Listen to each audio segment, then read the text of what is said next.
there, I'm Carley Knobloch, and welcome to AUDIOVISIONS Smart Stack. Today I'm with Morgan Slauson from Front of House Design. Front of House Design is a Los Angeles-based studio rooted in the belief that your home is a reflection of your life.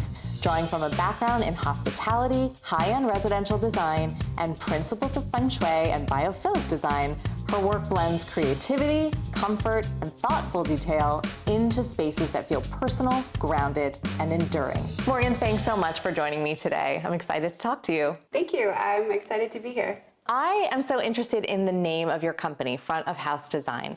I know it stems from your background in restaurant work. Tell me a little bit more about that and how it informed how you do your work. Yeah, so I do have an extensive background working as a server prior to being a designer in the early years. And I also was director of interiors at an architecture firm. And I really love the industry, and I love that you are creating a story for people to experience. And I like to think of our homes as that also. One of my favorite principles of restaurant and hospitality design is creating intimacy within large spaces. Mm-hmm. And I like to translate that into large living rooms to create groups of seating and bring in low-level lighting, especially if you have high ceilings, to make people feel comfortable and at home. That's so great, especially in a large environment. Like some homes can be quite large, I'm sure, that you work on, and so creating that intimacy. And then you did say something about lighting, and I feel like, you know, in a restaurant, you don't really need to do tasks. You're not chopping the vegetables yourself, so you can have that low level. But I think it's a great idea when you're entertaining to sort of try to achieve that same environment, that intimate environment with the low-level lighting. It's something that we can all do when we're entertaining, yes? Yeah, absolutely. I think it's important to have 3 levels of lighting in every room. That would include the low-level lighting, which I call lamps, mm-hmm. And decorative lighting, ambient lighting, and then overhead lighting more for task lighting. And I think one of the beauties of where technology is going now is that you can control all 3 of those with a lighting system at the same time. And yeah. Great example for entertaining. It's nice to have that ambient lighting. Also, just to go along with the circadian rhythm and the hours of the day, to lower lighting at night, and you don't necessarily need to see every inch of your room all the time.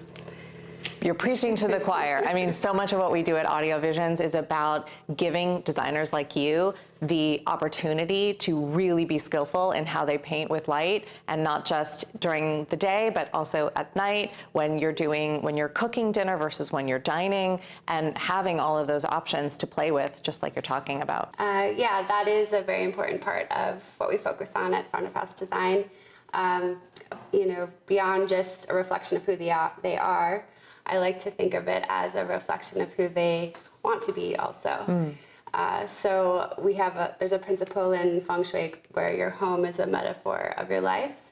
So if you're struggling in certain areas of your life, whether it's work, family, or anything, health, you can make subtle changes within your home, or drastic, to improve these things. So at the beginning, we do ask the clients what their goals are, what they're struggling with, and also look at the home itself and see what we can do to boost what they need. And this can be done with color, materials, finishes, placement of furniture, and it can all be directed towards different goals and outcomes. It's amazing. So change your environment and you change your life. Yeah, so one example of that could be if you're looking for nurturing and recovery, you could make your home feel more warm, use more soft materials, more warmer colors, wood tones, to make you feel more grounded. If you're trying to pursue big goals and expand, you could use more reflective surfaces. You could ensure larger views to the outside, to symbolize growth and expansion. So you are a licensed feng shui practitioner? as well as in biophilic design. Will you just explain the basic principles of each of those disciplines and then just share maybe a little bit about how they inform your design process? Yeah. Well, I would say, first of all, that all designers kind of naturally follow a lot of these principles, probably without knowing it. But feng shui is mostly based on the energetics of a space. And biophilic design is based on, as humans, we are inherently drawn towards nature.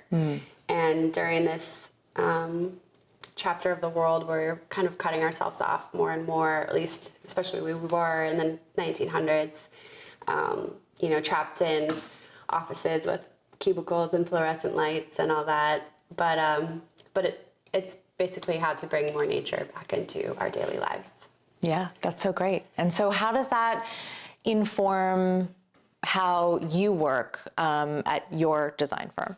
Yeah, so one of the most important concepts of feng shui is yin and yang, or balance, as we call it normally. You don't want to have too many hard surfaces. You'd want to balance that with some soft surfaces, or you don't want to have too much of one, you know, one or the other. It should all feel harmonious and layered together. And then with biophilic design, how does that weave into your thought process? Yeah, so one of the obvious things you can do is bring in more plants into your home. But there's other ways to also incorporate nature, and that could be, you know, motifs of foliage or flowers, can be color, bringing in, you know, earth tones and greens and such. And even if you can't have real plants, fake plants can also achieve a similar effect. Contemplating this myself right now because I don't love fake plants, but I don't get a ton of natural light in the house, so I'm trying to figure out if I can stomach them, because I know I want to, like, in my vision of the home, I want to see them, but...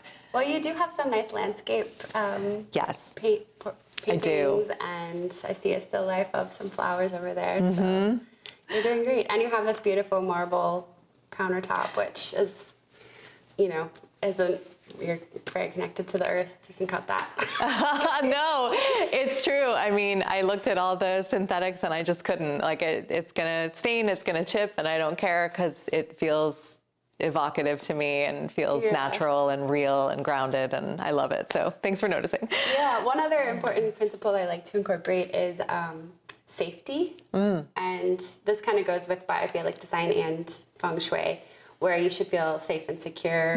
And this can easily be demonstrated in your bedroom or office, where you should have a clear view of the door, for example. So if you're in an office where you have to have your desk up against a wall, it would be good to put a mirror on the wall to reflect what's behind you, so that you subconsciously feel more safe, and you'll end up being more productive as well. I love this idea of energy because we all experience it. We just don't necessarily all have a language or a framework for it. Some spaces that just make you feel unsettled, and some spaces that just make you exhale and feel so comfortable. Yeah. So it must be a really fun magic trick to sort of employ some of these in your work and then create these spaces that people just don't really know what's at play. They just know that they feel great. Yeah, it's always rewarding to meet with a client after they live in this space and they say, wow, this is so much better. I never would have known to do that. And so design work is really a team effort, right? You're working alongside builders, contractors, architects. You're the designer, custom integrators, of course. How do you see, what are your best practices when it comes to collaboration, and where do you see the most pitfalls in that collaboration? Yeah, this is a really important part of the design and build process. I think the most important things are communication and planning. When there's a new home and construction or a large remodel, I think it's very important to have weekly job site meetings, and also to have a clear construction schedule as part of the planning side. I find things do cause pitfalls when people aren't prepared, when all of a sudden there's a deliverable needed the next day that we weren't ready with. And it also helps avoid pointing fingers when things go wrong, because you're all in communication. Yeah. So as design and lifestyle and technology are evolving and things are changing about how people want to live in their homes. What excites you about the future? And like, what are you most excited to sink your teeth into in terms of front of house and how you work?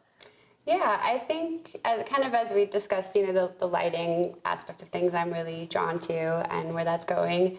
And also I think the intuitiveness of it is really fascinating and exciting, where, if you can walk into a room, it adapts to your needs and what would be best for you without having to push buttons. Yeah. And I guess for how front of house design can help with this and implement it, I feel like my biggest role is education and talking with the clients about how important all this is and how it's worth the investment and will improve their lives and future. So great. I couldn't agree more. And at AUDIOVISIONS, we are really aiming to be trusted advisors and educators because, of course, technology is changing so rapidly, and we really want to make sure that our partners as well as our clients have all the information that they need, not because they're going to start wiring things themselves, but because they need to make informed decisions about what they want in their homes and what kind of difference it's going to make in their lives. Yeah, I agree. So this was such a lovely conversation. Thank you so much for sitting down and talking with me on Smart Stack. Thank you so much. I had a great time. Thanks so much for joining us. For more insights and tips from the Design Build community, be sure to subscribe to the AUDIOVISIONS Smart Stack.